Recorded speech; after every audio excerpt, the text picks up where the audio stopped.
အနာဂတ်ကာလမှာ American ပြည်ထောင်စုကို network လို့ခေါ်တဲ့အာဏာရှင်မီဒီယာအဖွဲ့အစည်းတစ်ခုကအုပ်ချုပ်နေပါတယ်။လူဦးရေအများစုဟာဆင်းရဲပြီးကျန်းမာရေးစောင့်ရှောက်မှုကိုမရရှိကြပါဘူး။ဒါကြောင့် network ကသူတို့ကိုအချမ်းဖက် game show တွေနဲ့အာရုံလွှဲထားပါတယ်။အဲ့ဒီထဲမှာလူကြိုက်အများဆုံးကတော့ Running Man ပါ။ကစားသမားတွေဟာ network ကလွှတ်လိုက်တဲ့မုတ်ဆိုးတွေဒါမှမဟုတ်တာမန်ပြည်သူတွေရဲ့တပ်ဖြတ်မှုကနေလွတ်မြောက်အောင်ရပ်ပေါင်း30ကြာအသက်ရှင်နေထိုင်ရမှာဖြစ်ပါတယ်။အကြီးမားဆုံးစုကဒေါ်လာ1ဘီလီယံဖြစ်ပေမယ့်ဒီနေ့အထိဘယ်သူမှအဆုံးထိမရောက်ဘူးသေးပါဘူး။ ဘန်ကတော့တမကလှူရှာမှုမှာပါဝင်ခဲ့လို့အလုပ်ပြုတ်သွားတဲ့အလုပ်သမားတယောက်ပါ။ဘန်ဟာအမြင့်ပြည့်စည်ရင်တွန်းခံလာပြီးအခုဆိုရင်ဘယ်သူမှသူ့ကိုအလုပ်မခန့်တော့ပါဘူး။သူ့သမီးလေး KT ကနေမကောင်းချင်နေပြီးဘန်ကအိမ်မှာစီးဝယ်ဖို့ပတ်စံအသက်အတန်းလိုအပ်နေပါတယ်။ရှီလာကအလုပ်နောက်ကျမှရောက်လာပြီးပတ်စံပိုးရဖို့ဘာမှနောက်တစ်ဆိုင်ထပ်ဆင်မှုကြီးညာပါတယ်။ဒါပေမဲ့ဘန်ကသူ့မကူအဲ့လောက်အလုပ်မလုပ်စေချင်ပါဘူး။ပတ်ဝန်းကျင်ကလူတွေရဲ့ PR တွေကြောင့်သူက game show တစ်ခုမှာပါဝင်ပြီးအိမ်အတွက်ပတ်စံရှာပေးမယ်လို့ကြီးညာလိုက်ပါတယ်။ရှီလာကကစားသမားတွေအမြဲတမ်းတရားအပြင်းထန်ရတယ်လို့မကြိုက်ပေမဲ့ဘန်ကသူကစီးပွားရေးနဲ့ဆိုင်တဲ့ show တစ်ခုမှာပဲပါဝင်မှာဖြစ်လို့ဘာမှမကြည့်ဘူးလို့ကျင်းဆိုပြောဆိုခဲ့ပါတယ်။သူ့ရဲ့ရိုးရှင်းတဲ့ရက်ကွက်ကိုဖျက်ကျော်ပြီးနောက်ဘန်ဟာလူကုန်ထမ်းတွေနေထိုင်တဲ့ area ပတ်လည်ကချန်စီယိုစီကိုရောက်သွားပါတယ်။သူက network ရဲ့လူရွေးပွဲအတွက်လာတာလို့အဆင့်တွေကိုပြောလိုက်တော့သူတို့ကဝင်ခွင့်ပေးလိုက်ပါတယ်။ station မှာရွေးချယ်ခံရဖို့မျှော်လင့်နေတဲ့စင်ရဲသားတွေတန်းစီနေကြပါတယ်။ရုပ်တရက်အဖိုးကြီးတောင်နေမကောင်းဖြစ်လာပေမဲ့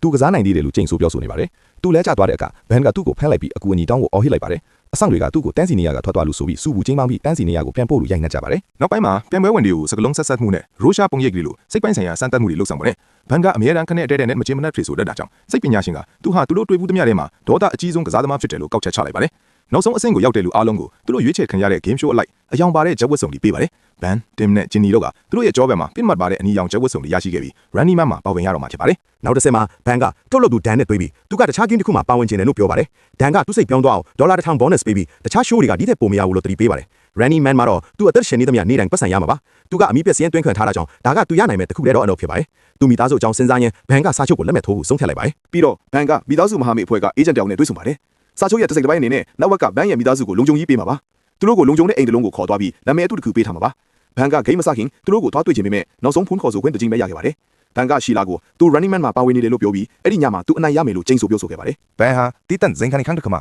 အတင်းအကျပ်နေထိုင်ရပါတယ်။အေဂျင့်ကသူ့ကိုရှီလာစီကအစာအိတ်ယူလာပြီးအဲ့ဒီထဲမှာကန်ကောင်းချင်းအဆောင်ခေမိသားစုဓာတ်ပုံနဲ့ KV ရဲ့ချစ်အိတ်တစ်ဖက်ပါဝင်ပါတယ်။နောက်တစ်နေ့မနက်မှာဘန်ကို Running Man တကွင်းပေးပါတယ်။ဒီလက်ကောက်ကသူ့ရဲ့ကြံရှိတဲ့အချိန်နဲ့သူရရှိထားတဲ့ပတ်စံပမာဏကိုပြသပေးမှာပါ။ရှို့ဖြစ်စည်းပြင်မယ်လို့ကတိပေးလိုက်ပါတယ်။ကစားသမားအားလုံးကိုမိတ်ဆက်ပြီးတဲ့နောက်ဘော်ဘီကစီးမြင့်တွေကိုပြောပြပါတယ်။သူတို့ကဒေါ်လာ1000ကြိုတင်ပေးပြီး12နာရီကြိုတင်ထွက်ခွာခွင့်ပေးပါတယ်။မုတ်ဆိုး9ယောက်ကနောက်တစ်နေ့မနက်မှာထွက်လာမှာပါ။ကစားသမားတွေဟာနေ့တိုင်းအနည်းဆုံး10မိနစ်လောက်ကိုရုပ်ရှင်ရိုက်ကူးပြီးတန်းကောင်မတိုင်ရင်တက်မှတ်ထားတယ်။ဘော်ဘီကပရိသတ်ကိုလျှို့ဝှက်ဆန်းကျဲတဲ့မုတ်ဆိုးတွေကိုပြသပြီးနောက်ကစားသမား3ယောက်ကိုမတူညီတဲ့ဓာတ်လေကောင်းတွေနဲ့ထည့်ပြီးအမောင်ခန်းတစ်ခုတည်းကိုပို့လိုက်ပါတယ်။အဲ့ဒီမှာသူကကင်မရာပိုက်ဆံနဲ့ငယ်နဲ့တာမန်အဝတ်အစားတွေကိုတွေ့ရှိပြီးအဝတ်အစားလဲကအဆောက်အဦထဲကနေထွက်ခွာသွားပါတယ်။သူကတက်ဆီတစ်စီးငှားရှိပြီးရင်မောင်းကသူ့ကိုမှတ်မိသွားတာကြောင့် selfie တစ်ပုံတောင်းပါတယ်။ဘန်ကညှင်းလိုက်တဲ့အခါရင်မောင်းကဒေါသထွက်ပြီးလူတွေကိုချင်းချင်းနာနာဆက်ဆံဖို့ဒါမှမဟုတ်သူတို့ကသတင်းပို့လိုက်မယ်လို့တတိပေးပါတယ်။ဘန်ကကားပေါ်ကဆင်းပြီးထွက်သွားပါတယ်။နောက်ဆုံးမှာသူကဆွန့်ပစ်ထားတဲ့အဆောက်အုံတစ်ခုစီရောက်သွားပြီးအဲ့ဒီမှာသူ့ရဲ့တငယ်ချင်းဟောင်းမိုလီနဲ့တွေ့ဆုံပါတယ်။မိုလီကမှန်ခိုဈေးကွက်အတွက်ပစ္စည်းတွေထုတ်လုပ်တဲ့သူပါ။ဘန်ကသူ့အတွက် ID ကတ်နဲ့တနက်တလက်လိုချင်တယ်လို့ပြောပေမဲ့မိုလီကဂိမ်းကစားနေတော့သူ့စီလာလို့အန်ဒီရဲ့ဖြစ်စေတယ်ဆိုပြီးဒေါသထွာနေပါတယ်ခဏတာစကားများပြီး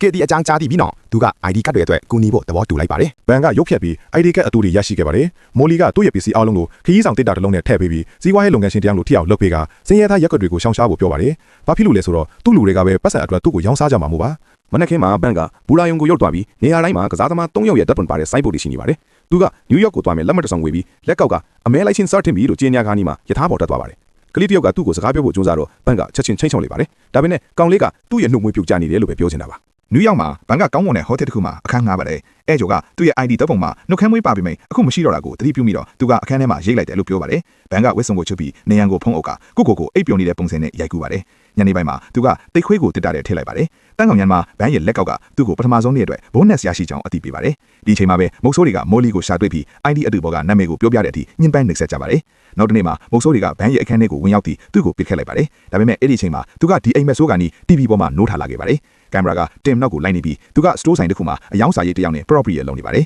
်မုတ်ဆိုးတွေကသူ့ကိုအလွယ်တကူရှာတွေ့ပြီးသူထွက်လာဟာကြခြင်းခေါင်းကိုပစ်တက်လိုက်ပါတယ်အဲ့ဒီနောက်ဘန်ကအခန်းကိုနောက်ထပ်3ရက်ငှားရမ်းလိုက်ပါတယ်သူကသူ့ရဲ့ PC အားလုံးကိုတာမန်အိတ်တစ်လုံးထဲထည့်ပြီးပရင်းပေါက်ကနေအမိုက်ပုံးထဲကိုပစ်ချလိုက်ပါတယ်ပြီးတော့သူကဟိုတယ်ကနေပုံမှန်အတိုင်းထွက်ခွာပြီးသူ့အိတ်ကိုပြန်ကောက်ကဘော့စတန်ကိုဘတ်ကားစီးသွားပါတယ်အဲ့ဒီမှာသူကစင်းရဲသားတစ်ယောက်စီကအဝတ်အစားအဟောင်းတွေနဲ့ hostel အခန်းတော်တစ်ချောင်းဝယ်ယူလိုက်ပါတယ်ပြီးတော့ဘန်က hostel ထဲကိုခိုးဝင်ပြီးအစောပိုင်းကပြုတ်ကျသွားတဲ့ပြင်ဆင်ဆဲဆိုင်ပုတ်ကိုမမြင်ပဲတက်လေကားတဲ့ဝင်သွားပါတယ်တက်လေကားကဒုတိယတက်ကိုတွားရလာမှရပ်သွားတာကြောင့်သူကတတိယတက်ကိုရောက်ဖို့တွေ့တက်ရပါတယ်အဲ့ဒီမှာသူအခန်းကတစ်တာတစ်လုံးထဲမှာရှိပါတယ်ပြီးတော့ထဲမှာသူက PK cigarette နဲ့လက်ဖီပုံးတစ်လုံးတွေ့ရှိခဲ့ပါတယ်သူကသူ့ရဲ့တစ်ခွေကိုရိုက်ကူးပြီးလက်ကောက်ကပေးပို့ဖို့တတိပေးပါတယ်ဒါပေမဲ့တစ်တာနားမှာစောင့်နေတဲ့လူတွေအများများနေပါတယ်ဘန်ကရေချိုးဖို့ပြင်ဆင်ပြီးတစ်တာအကြောင်းစဉ်းစားရင်းဘုံထုံးရေချိုးကန်းစီကိုဦးတည်သွားပါတယ်ရုတ်တရက်သူကအပြင်ဘက်ကလူတွေကတယောက်ရဲ့မျက်နှာကိုတိနေတယ်ဆိုတာသဘောပေါက်လိုက်ပါတယ်သူကအခုအပေါ်ဓာတ်ကိုတက်လာနေတဲ့မုတ်ဆိုးတွေကတယောက်ပါ ကန်ကောင်းစွာနဲ့တစုံတယောက်ကရေချိုးခန်းတကားကိုဖွင့်လိုက်ပြီးမုတ်ဆိုးတတိယတက်ကိုရောက်လာတဲ့အခါတကားကဘန်ကိုဖုံးကွယ်လိုက်ထိုက်ကောင်မုတ်ဆိုးကအခန်းတွေကိုရှာဖွေဖို့တွားပြီးတဲ့နောက်ဘန်ကရေချိုးခန်းထဲကိုခိုးဝင်ပြီးဗီဒင်းပေါက်ကိုစစ်ဆေးကြည့်တော့ကံမကောင်းစွာနဲ့ပိတ်ဆို့နေတာကိုတွေ့ရပါတယ်သူကအိတ်မပါပဲထွက်သွားလို့မရတာကြောင့်နေရန်ကနေတန်ကြောင်းတစ်ကြောင်းကိုဆွဲဖြုတ်ပြီးမှန်ကိုရိုက်ခွဲလိုက်ပါတယ်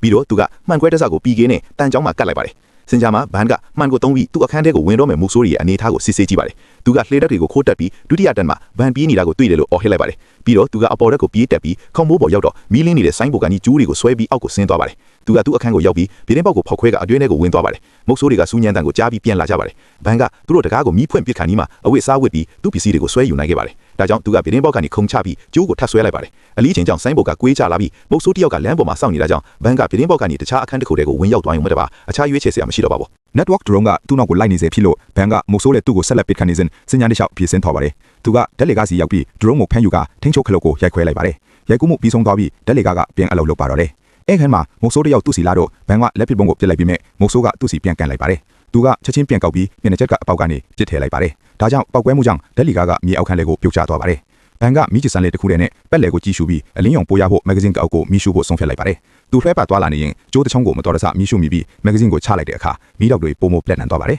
မုတ်ဆိုးတွေကအစင်းကြော်မှရှိနေတာကြောင့်ဘန်ကတကားကိုပိတ်ဆို့ဖို့ပရီဘောကအချူကိုတွန်းလိုက်ပါတယ်ပြီးတော့သူကကြွက်တွေနောက်လိုက်ပြီးရေစိုးမြောင်းတွေကိုဆင်းသွားပါတယ်မုတ်ဆိုးတွေကမိဖွင့်ပြပြီးတန်းငွေပိုက်လိုက်တစ်ခုကိုထိမှန်သွားတာကြောင့်မြေအောက်ခန်းထဲမှာကြီးမားတဲ့ပေါက်ကွဲမှုတစ်ခုဖြစ်ပွားခဲ့ပါတယ်မိတော့တွေကဥမင်လောင်ကောင်းတွေကိုပါဆင်းသွားတာကြောင့်ဘန်ကကိုကယ်တင်ဖို့ရေစိုးမြောင်းရေတွေကိုခုန်ချလိုက်ရပြီးအဆောက်အဦတစ်ခုလုံးပေါက်ကွဲသွားပါတယ်ဘန်လမ်းပေါ်ကိုထွက်လာတဲ့အခါစတေစီကသူ့စီချင်းကပ်လာပါတယ်ဘန်ကသူ့ကိုချင်းချောက်ပြီးမိတ်စတေစီကသူကကူညီချင်းယုံတက်တက်ပါလို့အာမခံပါတယ်လမ်းကားတစ်ခုမှာစောင့်နေရင်ဘန်ကသူ့လက်ကောက်ကိုစစ်ဆေးကြည့်ပြီးပောက်ကွဲမှုနဲ့လူတွေတေဆုံးမှုကြောင့်ပတ်စံအများကြီးရရှိထားတာကိုသိရှိလိုက်ပါတယ်နောက်ဆုံးမှာစတေစီကသူ့ရဲ့အကိုဘရက်နဲ့အတူပြန်လာပြီးဘရက်ကဘန်ကိုသူ့အိမ်ကိုခေါ်သွားကအစာကျွေးပါတယ်ဘရက်ရဲ့မိသားစုမှာလည်းနေမကောင်းတဲ့ကလေးတစ်ယောက်ရှိပေမဲ့ဘရက်ကဘန်ကိုကူညီတဲ့အတွက်ပတ်စံမလို့ချင်ပါဘူးဘာဖြစ်လို့လဲဆိုတော့သူက network ဆန့်ကျင်ရေးတူပုံတစ်ယောက်ဖြစ်နေလို့ပါပြီးတော့ဘရက်ကဘန်ကိုသူ့ရဲ့လျှို့ဝှက်ဗီဒီယိုအခန်းကိုပြပြီးအဲ့ဒီမှာသူက Running Man အပိုင်းတွေကိုခွဲခြမ်းစိတ်ဖြန့်ပြီး online မှာတင်ပါတယ်အဖန်ခံရတဲ့ကစားသမားတွေကလူမြင်ကွဲမှာထွက်သွားရတာကြောင့်အထူးအချက်ကလုံးဝပုံအောင်နေဖို့ပါပဲဘရက်ကဘန်ကိုသူတို့နဲ့အတူလျှို့ဝှက်စွာနေထိုင်ပြီးနောက်ဆုံးနေ့အတွက်အစီအစဉ်ဆွဲစီခင်ပါတယ်ဒါမှသူကဂိမ်းကိုအနိုင်ရမှာပါနောက်တစ်နေ့မှာဘန်ကရက်ွက်ထဲမှာဖြစ်ပျက်နေတဲ့ကြောင်းမဲ့ဖွယ်ရာတွေကိုသိရှိလိုက်ပေမဲ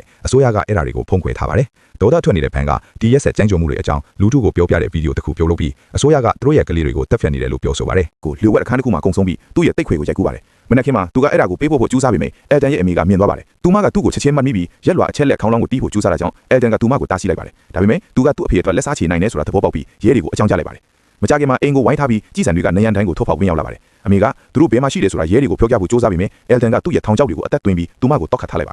ယ်ရဲတွေဝင်လာတဲ့အခါအဲတန်ကဂျမ်းမင်ဘော်ကလျှက်စစ်ကြိုးတွေပေါ်ကိုရေးပက်လိုက်ရမှာအရာရှိအချို့တက်လိုက်သွားပါတယ်ပြီးတော့သူနဲ့ဘန်တို့ကလျှို့ဝှက်အခန်းကနေရန်ကိုဖျက်ပြီးပြေးထွက်သွားကြပြီးရဲတွေလိုက်လာဖို့ကြိုးစားတဲ့အခါထောင်ချောက်ကသူတို့စီဓာတုပစ္စည်းတွေပြစ်လွတ်ပြီးမိရှို့လိုက်ပါတယ်လေကားထက်တွေမှာနောက်ထပ်ထောင်ချောက်တစ်ခုရှိပြီးတက်သားကိုချိုးဖြတ်ကရဲတွေကိုပစ်ချလိုက်ပါတယ်ပြီးတော့အဲတန်ကဘန်ကိုရေချိုးကန်းကိုခေါ်သွားပြီးရေဘန်းကတိုင်တချောင်းကိုရှော့ဆင်းသွားကြပါတယ်နောက်ခန်းမှာအဲတန်ကဂျမ်းမင်ဘော်ကလျှို့ဝှက်တကားတစ်ခုကိုထုတ်ဖော်ပြောပြပြီးသူတို့ကဥမြင့်လောင်ကောင်းတစ်ခုတည်းကိုဆင်းသွားကြပါတယ်ကံမကောင်းစွာနဲ့မုတ်ဆိုးတယောက်ကစောင့်နေပြီးဘန်တော့ကိုလိုက်မသွားခင်အဲတန်ကိုဓာတ်နဲ့ထိုးလိုက်ပါတယ်ရန်ပွေဖြစ်ပွားပြီးဘန်ရက်လက်ကိုဓာတ်ချသွားပြီးမှသူကရန်သူကိုလက်နဲ့ဖြုတ်သိမ်းနေခဲ့ပါတယ်အဲတန်ကဓာတ်ကိုဆွဲယူပြီးမုတ်ဆိုးရဲ့ခြေချင်းဝက်ကိုခုတ်ချလိုက်ရမှာသူလဲသွားပါတယ်အဲ့ဒီအချိန်မှာမုတ်ဆိုးကဒန်စီကဖုံးခေါ်ဆိုတစ်ခုရရှိပြီးဒန်ကဘန်နဲ့စကားပြောချင်နေပါတယ်ဘန်ကသူတို့ဘာဖြစ်လို့ရှိုးတစ်ခုလုံးကိုသူတို့ရဲ့နီးပညာနဲ့အတုမလုပ်တာလဲလို့မေးတဲ့အခါဒန်ကသူတို့စ조사ခဲ့ပေမဲ့ကွန်ပျူတာနဲ့ဖန်တီးထားတဲ့လူတွေကတကယ်လူတွေလောက်ဖျော်ဖြေမှုမပေးနိုင်လို့ရှင်းပြပါတယ်ပြီးတော့ဒန်ကသူ့ကိုမုတ်ဆိုးကိုတတ်ဖို့တောင်းဆိုပြီးဒါမှ drone ကအဆင့်တတ်မှကောင်းကောင်းရဖို့ရိုက်ကူးနိုင်မှာပါအဲ့ဒီအစားဘန်က drone ကိုပစ်ခတ်လိုက်ပါတယ်အဲ့ဒီတော့အေလီယောနဲ့ဘန်ဂျိုကရင်တစည်းနဲ့တခါကိုဖြတ်ပြီးထွက်သွားကြပါတယ်သူတို့ကတော့အုပ်ထဲကိုရောက်ပြီးသူတို့ကိုလိုက်နေတဲ့ရဟဲ့ရင်တစည်းကိုတွေ့ရှိလိုက်ပါတယ်ဒါကြောင့်အဲဒန်ကဘန်ကိုသူ့ကိုအာယုံလွှတ်စရာဖြစ်ရင်ထားချပြီးခိုးရရာကိုပြီးသွားဖို့တောင်းဆိုပါတယ်ကံမကောင်းစွာနဲ့ရဟဲ့ရင်ဘောကစနိုက်ပါသမားကအဲဒန်ကိုခေါင်းကိုပစ်ခတ်လိုက်ပါတယ်ဘန်ကတထားကိုဖြတ်မောင်းပြီးကားကမုတ်ဆိုးတွေကတယောက်ကိုဝင်တိုက်ကကြီးမားတဲ့ပေါက်ကွဲမှုဖြစ်ပွားခါနီးမှာခုန်ချလိုက်ပါတယ်ဘန်ကမြစ်သေးကိုပြုတ်သွားပြီးလက်ကောက်ကသူ့ကိုမုတ်ဆိုးတယောက်တက်မှုအတွက်ကြီးမားတဲ့ bonus တစ်ခုပေးပါတယ်ကျေးလက်ဒေတာကိုခိုးချောင်ခိုးပွဲဖြတ်တန်းပြီးနောက်ဘန်ကနောက်ဆုံးမှာဘန်ကာရဲ့တီနေရာကိုရောက်ရှိသွားပေမဲ့အစိုးရကမြို့တစ်တစ်ခုတီးဆောက်ဖို့ဖျက်ဆီးလိုက်တာကိုတွေ့ရှိလိုက်ရပါတယ်သူကညဘက်ကိုစွန့်ပစ်ထားတဲ့အိမ်ကလေးမှာကုံဆုံးပြီးသူ့မိသားစုအကြောင်းအိမ်မက်မဲ့ရာကနေဆက်လက်ကစားဖို့စိတ်အားထက်သန်လာပါတယ်။အလဲမှာဘန်ကဖြတ်သွားတဲ့ပထမဆုံးကားရဲ့ပတင်းပေါက်ကိုဖောက်ခွဲပြီးအတွင်းထဲကိုဝင်သွားပါတယ်။သူကအမီလီယာကိုချင်းချောက်ပြီးဒရုန်းတွေနဲ့ရဲတွေသူတို့ကိုလိုက်နေစင်မှာအမြန်ဆုံးမောင်းခိုင်းပါတယ်။ယင်းအများစုကိုရှောင်တိန်ပြီးနောက်သူမကရုတ်တရက်အကွေ့တစ်ခုကွေ့ပြီးစန့်ကျင်ဘက်လမ်းကိုဝင်ရောက်သွားရမှာသူတို့ရဲ့နောက်လိုက်တွေကိုခဏတာပျောက်ဆုံးသွားစေခဲ့ပါတယ်။ခရီးစဉ်အတွင်းမှာအမီလီယာကဘန်ကိုအမျိုးမျိုးသောဆဲဆိုမှုတွေနဲ့ခေါ်ပေါ်ပါတယ်။ဘန်ကသူ့မိသားစုတပ်ပုံကိုပြသပြီးကစားသမားတွေနဲ့အတူလုပ်ထားတဲ့ဗီဒီယိုတွေအကြောင်းအမှန်တရားကိုပြောပြပါတယ်။ရုတ်တရက်ကားရဲ့ AI ကို hack ခံရပြီးယင်းကအတင်းအကျပ်ရပ်တန့်သွားပါတယ်။လူချမ်းနှစ်ယောက်ကသူတို့ကိုဖမ်းဆီးဖို့ကြိုးစားပေမဲ့ဒရုန်းတစ်စီးကသူတို့ကိုတတ်ဖြတ်ပြီးသူတို့ရဲ့ truck ကားကိုပောက်ကွဲစေဖို့မီးဖွေးပစ်လိုက်ပါတယ်။ဒါကဒန်ကဘန်ကိုနောက်ထပ်အဆင့်တက်မှတ်ချက်တွေအတွက်အရှင်ထားခြင်းနေတဲ့ဆိုတဲ့အဓိပ္ပာယ်ပါ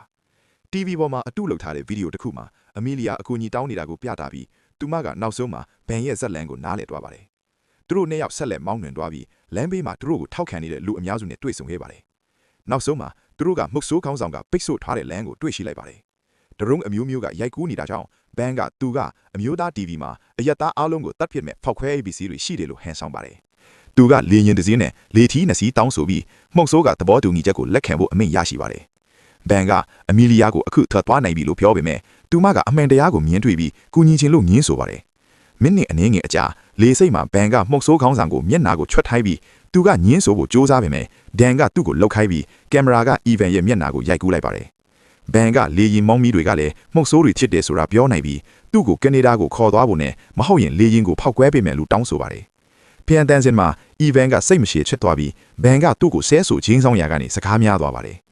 သူတို့အကြမ်းဖက်တော့မယ့်အချိန်မှာအမီလီယာကဘုံနဲ့ပတ်သက်ပြီးကြောက်လန့်နေဟန်ဆောင်ပြီးသူတို့ကိုတားဆီးလိုက်ပါတယ်။ရုတ်တရက်ဒန်ကမျက်နှာပြင်ပေါ်မှာပေါ်လာပြီးသူ့အဖွဲ့ကလေရင်ကိုစကန်စစ်ဆေးဖြတ်လို့ဖောက်ခွဲရေးပစ္စည်းမရှိဘူးဆိုတာသိတယ်လို့ရှင်းပြပါတယ်။အီဗန်ကဘန်ကိုဖိတ်ခတ်ဖို့ပြင်ဆင်ပြီးမှလေရင်မောင်းမိတွေကသူ့ကိုတနတ်နဲ့ချိန်ထားပြီးဒန်ကဒီတေဆုံးမှုကိုရှိုးမှာလိုချင်တယ်ဆိုပြီးကျင်းမောင်းပါတယ်။အဲ့ဒီနောက်ဒန်ကဘန်နဲ့တချေတီငောင်ပြောပြီးသဘောတူညီချက်တစ်ခုကမ်းလှမ်းပါတယ်။ဒန်ကသူ့ကိုမှုတ်ဆိုးပြီးရှီလာလက်ကေတီကိုတက်ဖြတ်နေတဲ့ဗီဒီယိုဖိုင်ကိုပြပါတယ်။ဘန်ကဝိုင်းနေဘူးဆိုအော်ဟစ်ပြီးမျက်နှာပြင်ကိုဒေါသကြီးနဲ့ဖျက်ဆီးလိုက်ပါတယ်။စိတ်ရှုပ်ထွေးနေတဲ့အမီလီယာကသူမရဲ့မျက်နှာပြင်ကိုဖွင့်လိုက်တော့ဘော်ဘီကဘန်ရဲ့မိသားစုတေဆုံးမှုဗီဒီယိုဖိုင်ကိုဖွင့်ပြနေပြီးမော့ဆိုးတွေကစီးကန်းတွေကိုချိုးဖောက်တယ်လို့ပြောပါတယ်။အခုတော့ပရိသတ်အားလုံးဘန်ရဲ့ဘက်မှာရက်တည်နေကြပါပြီ။လေရင်မောင်းတယောက်ကဒါကထောက်ကျန်းတစ်ခုဖြစ်တယ်ဆိုတာသဘောပေါက်ပြီးသူ့တနက်ကိုအသင်ပြင်းလိုက်ပါတယ်။ဒါပေမဲ့ဘန်ကသူ့ကိုအရင်ပစ်ခတ်ပြီးသူ့ကိုဒိုက်စီအတွက်အသုံးပြုပါတယ်။အခြားမော့ဆိုးတွေကလည်းပစ်ခတ်နေတာကြောင့်ရန်ဖြစ်ပွားပြီးထိန်းချုပ်ခလုတ်တွေမတော်တဆနှိမ်မိတာကြောင့်လေရင်ကအောက်ကိုစိုက်သွားပါတယ်။ရုံးကန်လှုပ်ရှားမှုများစွာအပြီးမှာဘန်ကသူ့တနတ်ကိုပြန်လည်ရယူနိုင်ခဲ့ပြီးမုတ်ဆိုးတွေကိုခေါင်းကိုပစ်တက်လိုက်ပါတယ်။ဒရုန်းကအဝေးထိန်းလေရင်မှုကိုအသက်သွင်းပြီးလေရင်ကပုံမှန်အတိုင်းပြန်ထမ်းသွားပါတယ်။အဲဒီနောက်ဘန်ကအပေါက်တစ်ခုမှာပုံပေါင်းနေတဲ့အီဗန်ကိုရှာဖွေပြီးဘန်ကိုအလစ်ငိုက်တိုက်ခိုက်ပါတယ်။နောက်ထပ်ရန်ပွဲတစ်ခုစတင်ပြီးဘန်ကအီဗန်ရဲ့ခေါင်းကိုမှန်တဲ့စောင့်နိုင်ခဲ့ပါတယ်။အီဗန်ကမှန်ကွဲတစားကိုဆွဲယူပြီးဘန်ရဲ့1 byte ကိုခေါ်ပလဲရင်သူကလည်းကစားသမားတရားဖြစ်ခဲ့ဘူးတဲ့ဆိုတာထုတ်ဖော်ပြောဆိုပါတယ်။သူက29ရဲ့အသက်ရှင်လွတ်မြောက်ခဲ့တာကြောင့် network ကသူ့ကိုအနိုင်မရအောင်မုတ်ဆိုးဖြစ်ဖို့ကန့်လန့်ခဲ့တာပါ။ အီဗန်က network ကလိုအပ်ရင်သူ့မိသားစုကိုညှဉ်းပန်းနှိပ်စက်လိမ့်မယ်လို့ရှင်းပြပြီးရုပ်တံဖိုင်ဟာအတူအထက်ချောင်းအရှိန်မြတ်ပြောဆိုပါတယ်။အီဗန်ကဘန်ကိုဖြစ်ခတ်တော့မယ့်အချိန်မှာလေရင်ရဲ့ထိန်းချုပ်မှုကရုပ်တရက်အကွေ့တစ်ခုကွေ့လိုက်ရမှာသူလွဲချိုးသွားပါတယ်။ဂျီဆန်ကပြတင်းပေါက်တစ်ခုကိုထိမှန်ပြီးလေရင်ကစတင်ပြုတ်ကျသွားပါတယ်။အီဗန်ကဘန်ကိုထပ်တက်ဖို့ကြိုးစားပေမဲ့ဘန်ကသူကလေဒီကလုံးခိုးယူထားတယ်ဆိုတာသဘောပေါက်ပြီးလက်ကိုက်ကိုဆွဲလိုက်ပါတယ်။လေဒီကကျိုးနေတဲ့ပြတင်းပေါက်မှာပိတ်မိနေပြီးဘန်ကအခွင့်အရေးကိုအသုံးချပြီးအီဗန်ကိုဓာတ်နဲ့တပ်ပစ်လိုက်ပါတယ်။ပြီးတော့ဘန်ကအီမီလီယာကိုအယ်လီယိုရဲ့သူ့ပွန်တင်းလွှာပါတဲ့အိတ်တလုံးပေးပြီးသူမခုန်ချဖို့တကားကိုဖွင့်ပြလိုက်ပါတယ်။ဒရုန်းကသူမနော့ကိုလိုက်သွားတော့သူမကအဲ့ဒါကိုဆဲဆိုချိန်မောင်းပြီးတင်းလွှာတွေကိုလေနဲ့အတူလွင့်ပါသွားအောင်လွှတ်လိုက်ပါတယ်။ TV မှာဒန်ကဘန်ကမုတ်ဆိုးတစ်ထစ်ချောင်ကြေညာပါတယ်။ဘန်ကကင်မရာကိုစကားပြောပြီးသူ့သမီးရဲ့အခြေအနေကိုရှင်းပြပါတယ်။သူကပရိသတ်ကို network ကလူအဖွဲ့အစည်းကိုလှည့်ပါနေတယ်။ဒါကြောင့်တကယ့်အဖြေကကြည့်ရှုခြင်းကိုရပ်တန့်ပြီးတာဝန်ရှိသူတွေကိုလိုက်ဖမ်းဖို့ပါပဲလို့ပြောဆိုပါတယ်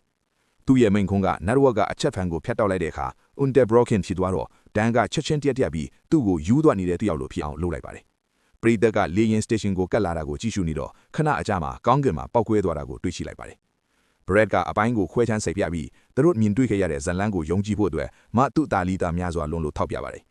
လူတွေဒေါသထွက်ပြီးလေရင်ရဲ့ black box ကိုပြန်လည်ရယူနိုင်မှာတကယ်ရုပ်သံဖိုင်က online မှာပေါက်ချသွားပါတယ်။ဘန်ရဲ့မိန်ကိုနဲ့အယ်လီယောရဲ့သတင်းလွှာတွေကြောင့်လူအဖွဲ့အစည်းကလောက်ဆုံးမှာတော်လန်ကြီးကိုထောက်ခံပြီးအခုသူတို့က network ကိုလိုက်ဖမ်းနေကြပါပြီ။ Brad ကလေရင်ရဲ့အလိုလျောက်ထွေးခွာနိုင်တဲ့ထိုင်ခုံပျောက်ဆုံးနေတာဟုလည်းတွေ့ရှိထားတာကြောင့်ဘန်ကအသက်ရှင်နေသေးပါသေးတယ်။စူပါမားကတ်မှာရှီလာနဲ့ကျန်းမာနေတဲ့ KD ကဘန်ရှာဖွေခဲ့တဲ့ပတ်စံနဲ့ကုန်ပစ္စည်းတွေကိုဝယ်ယူနေကြပါတယ်။သူတို့ထွက်လာတော့ TV station မှာသူတို့ကိုစောင့်နေတဲ့ဘန်ကိုတွေ့ရှိပြီးအံ့ဩသွားကြပါတယ်။ဘော်ဘီကဒေါသထွက်နေတဲ့လူအိုကိုကြောက်လန့်ပြီးအလုတ်ထွက်ခွာပါတယ်။ဒန်ကစင်ပေါ်ကိုတတ်သွားတော့လူတွေကသူ့ကိုဘုံတွေနဲ့ပေါက်ကြပါတယ်။သူဘုံတွေကအဆောက်အဦကိုတိမ်ပိုက်ပြီးနေရာတိုင်းမှာဖျက်ဆီးမှုတွေဖြစ်ပွားခဲ့ပါတယ်။ဒန်ကထွက်ပြေးဖို့ကြိုးစားပေမဲ့ကျိုးတစ်ချောင်းနဲ့ထေထိုးမိလဲသွားပါတယ်။ဘန်ကမီးတောင်တွေထဲကနေပေါ်လာပြီးသူ့ကိုခေါင်းကိုပစ်တက်လိုက်ပါတယ်။ဒီလိုဗီဒီယိုတွေကိုပိုမိုမြင်တွေ့ဖို့အတွက် subscribe လုပ်ပြီး notification ဖွင့်ထားဖို့မမေ့ပါနဲ့။ကြည့်ရှုပေးတဲ့အတွက်ကျေးဇူးတင်ပါတယ်